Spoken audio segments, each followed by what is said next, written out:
I'm sitting on my bathroom floor on my phone trying to figure out where to start with all of this. I think I should start by telling you about my cat. A weird thing to open with, I know, but stay with me here. I adopted my cat the same day I moved out.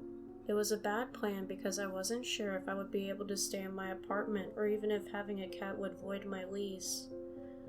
I saw his cute bundle of fur and knew I had to bring him with me. He belonged to my sister, but she had lost 3 cats already. She could not be trusted with him, and I hope she learned her lesson and didn't get another one. And when I say I adopted him, I kinda stole him.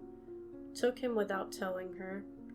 She didn't notice for 2 days, and I was already long gone. I had a fresh start and a new kitten. And let me tell you, I love this cat. He acted like a king, so I called him George because I thought England had a King George at one point. I raised him and he became so attached to me he would sleep either directly on my face or right next to it. Even after he gained 15 pounds, if I closed any door in my apartment, even for a few seconds, he somehow knew and sat behind it, scratching, crying to be let in. This cat was spoiled rotten and might have been treated better than some children.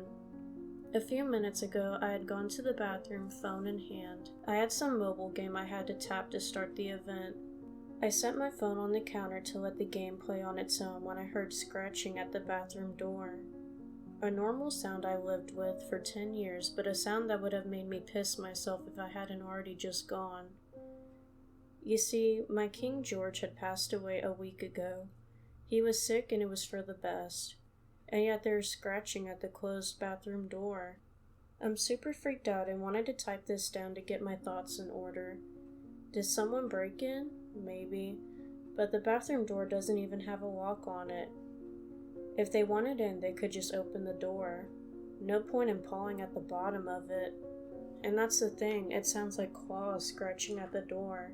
I know that sound, I've heard it 1,000 times. Was it my sister playing a prank on me? Maybe, but she lives out of state now and wouldn't bother the 5-hour trip just to mess with me. Was it my parents? Again, they live so far away it's not worth it. Alright, what about a wild animal? Did a raccoon get in? Do raccoons talk? I really thought it was a raccoon at first, then I heard a voice between the scratches. A voice barely above a whisper. A hiss of a voice, one I didn't think I heard at first. In. Open. Open. I'm losing it, that has to be it. I can't be hearing a low hissing, creepy voice, and I'm not hearing claws scratching at my bathroom door asking to be let in. I'm just so sad about George being gone that I'm not able to handle it. That cat was my life. I have my work, but no close friends. Just some people I sometimes talk with. It sounds like a depressing life, but it's not. I'm happy being alone with my cat, maybe 2 cats in the future. I'm a simple person that doesn't ask for much. I was devastated by losing my little Georgie, so this mental break is just too strange for me to accept. It's the only answer that fits. The scratches have gotten harder, the door is shaking from whatever is pawing at it. I'm scared. I shouldn't be because this is all in my head, but I'm scared. I can't open the door. Once I do, it's all over, and I'm not sure I know what that truly means. I had my phone, so I tried calling the police. The call only lasted a second, then it dropped. Alright, I'll try and call animal control. And again, only a second. I've gone through all my lists of contacts to see each call drop. I can't even text anyone. My mobile game is working still. It has a chat function that I can send messages through, but I don't think anyone would take me seriously to send help. The longer I sit here, the more my mind is willing to accept a different answer. That something came from me because of how emotionally vulnerable I am. That does sound crazy. Crazier than me just thinking I'm hearing my dead cat talking to me. But I just can't shake this feeling that something is really out there. Something not human, something dark and unearthly. Something that is impatient with me. I wonder how long a human can last with water alone. I've heard it could be around 3 weeks, longer because I'm a girl with all the extra body fat males don't have. I wonder if the thing outside is going to give up before I die. I really am crazy if I'm considering starving myself and not just opening the door. Open. That thing almost sounded nice that time. Nice and pleading. Under the crack of the door, I can see shadows pacing back and forth. When it scratches, I can barely make out needle-sharp claws trying to wrap under the door, trying to pry it open, trying to get at me. This is stupid, isn't it? Just sitting here waiting? I've tried calling for help again, but with no such luck. I just wanted a simple, easy life. I didn't want to die young, but I guess no one really does. I shouldn't act like I'm special at all. I don't get that choice. Things just happen. But what if I do? My clock on my phone froze when I came into the bathroom. I know time has passed. I didn't even notice the stuck clock until a few minutes ago. I don't know how long I've been sitting staring at the door. It's sometimes silent, but the scratches come back testing me. The idea of a choice has been turning in my head.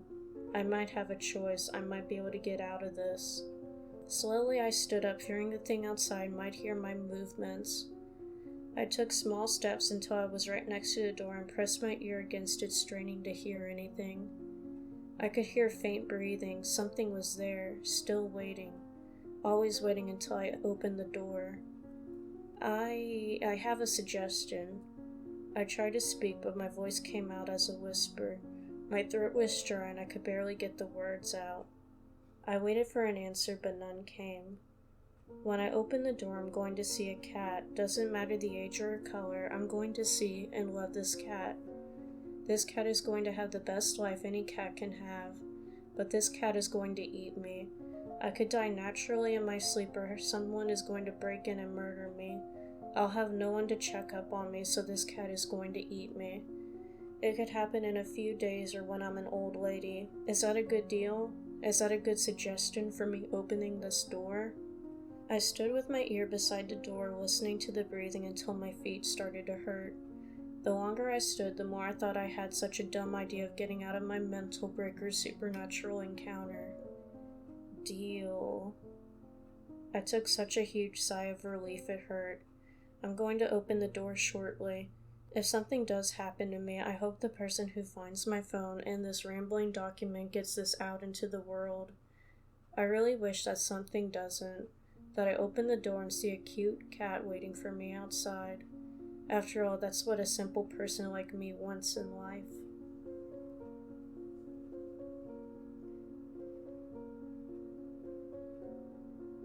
Hey guys, I hope you enjoyed today's story. It was posted on r/nosleep by 02321, and it's called There's Something at My Bathroom Door and It's Not My Cat. Please let me know what you think in the comments below, and if you haven't already, hit the subscribe button and stay tuned for the next videos.